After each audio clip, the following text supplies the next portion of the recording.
បាទជំរាបសួរបងប្អូនបាទបងប្អូនណាខ្លះបាត់เพจបាត់ account ដូចខ្ញុំដែរនេះឥឡូវគឺថា disable អស់លីបងប្អូនបាទដូចបងប្អូនឃើញនេះ account មួយកាន់ page 3បងប្អូនបាទអញ្ចឹងគឺទៅទាំង3តែម្ដងយើងអត់មាន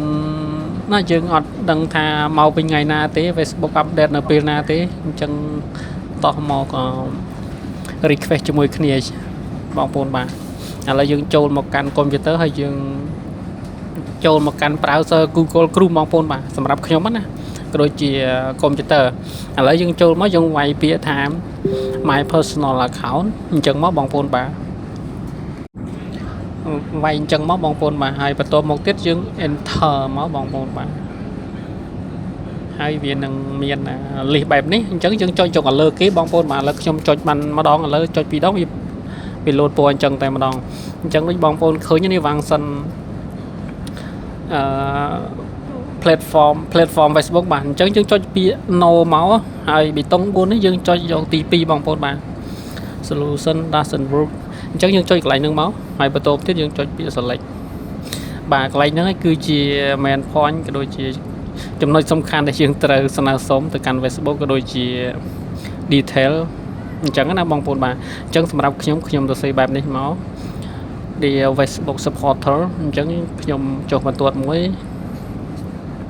ខ្ញុំគឺសរសេរបែបនេះបងប្អូនបាទបើសិនជាបងប្អូនមានគំនិតបែបណាដើម្បីថា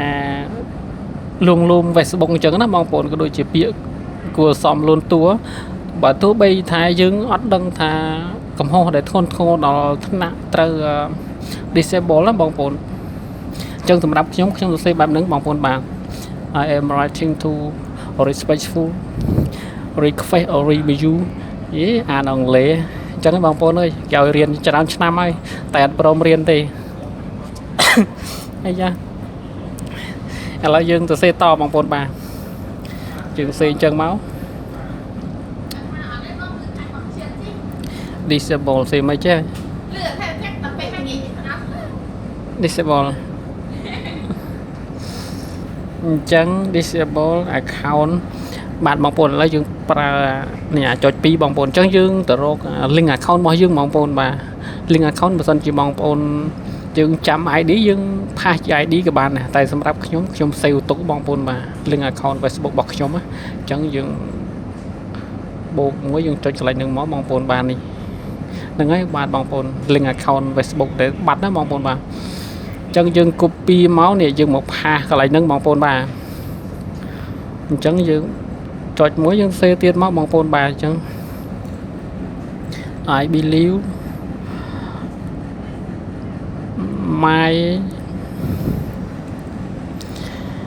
my account has been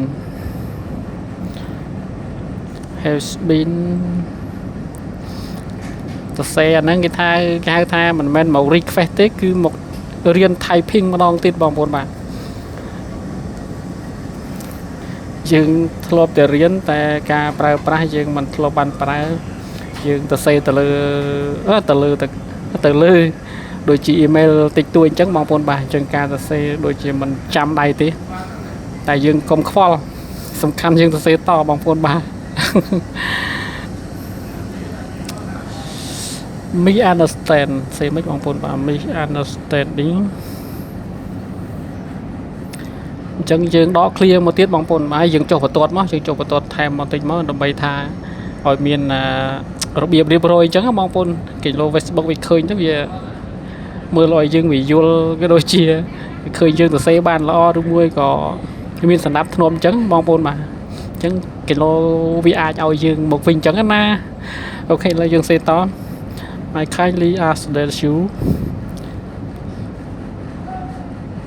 review my cache okay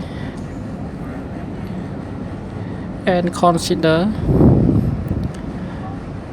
reactivating សេមិនបងប្អូនមក reactivating អូខេយើងសេចឹងមក my account អង់គ្លេសដូចអានខ្មែរចឹងច្បាស់ចេះបងប្អូនបាទ I am feeling to provide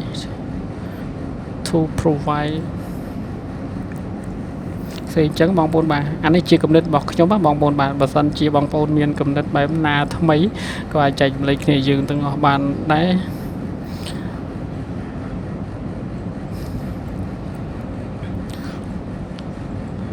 any description documentation to verify សេមិនចេះវិញបងប្អូនបាទ identity អូខេ initial ដើម្បីបញ្ជាក់ថា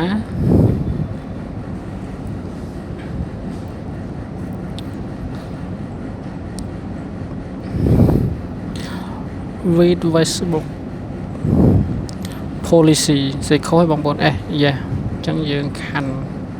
តោះទៀតយើងត្រេចុះបន្ទាត់មកបងប្អូន thank you for your time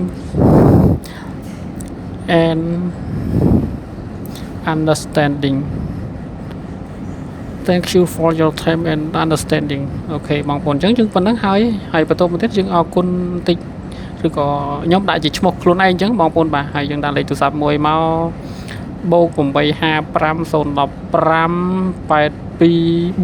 411បាទបងប្អូនអញ្ចឹងប៉ុណ្ណឹងខ្ញុំសរសេរប៉ុណ្ណឹងបងប្អូនបាទហើយម្យ៉ាងទៀតក៏វាអត់អោយយើងសរសេរច្រើនដែរបងប្អូនបាទអក្សរគេដាក់500ទេសរសេរមក500ត្រឹមមក500ពាក្យបងប្អូនបាទអញ្ចឹងយើងផ្ទៀងផ្ទាត់បន្តិចមកយើងលោខុសអក្ខរាវិរុទ្ធអីចឹងណាបងប្អូនបាទអញ្ចឹងសម្រាប់ខ្ញុំនេះដូចជាអត់មានខុសអីទេនេះអញ្ចឹងយើង submit អញ្ចឹង submit វា load នេះកន្លែងនេះវាតង់ខៀវទាំង Q អញ្ចឹងបងប្អូនបាទតែប៉ុណ្ណឹងជាការស្វែងយើងអត់ដឹងថាមានប្រសិទ្ធភាពឬយ៉ាងណាទេឥឡូវខ្ញុំចុចឲ្យបងប្អូនមើលបាទនេះ we disable your account ឃើញបងប្អូនបាទសេតខ្លាំងតែម្ដងបងប្អូនបាទនេះអញ្ចឹងវីដេអូយើងមានប៉ុណ្ណឹងបងប្អូនបើសិនថាមានប្រសិទ្ធភាពក៏ដូចជាវា review ឲ្យយើងខ្ញុំនឹង update ម្ដងទៀតបងប្អូនបាទ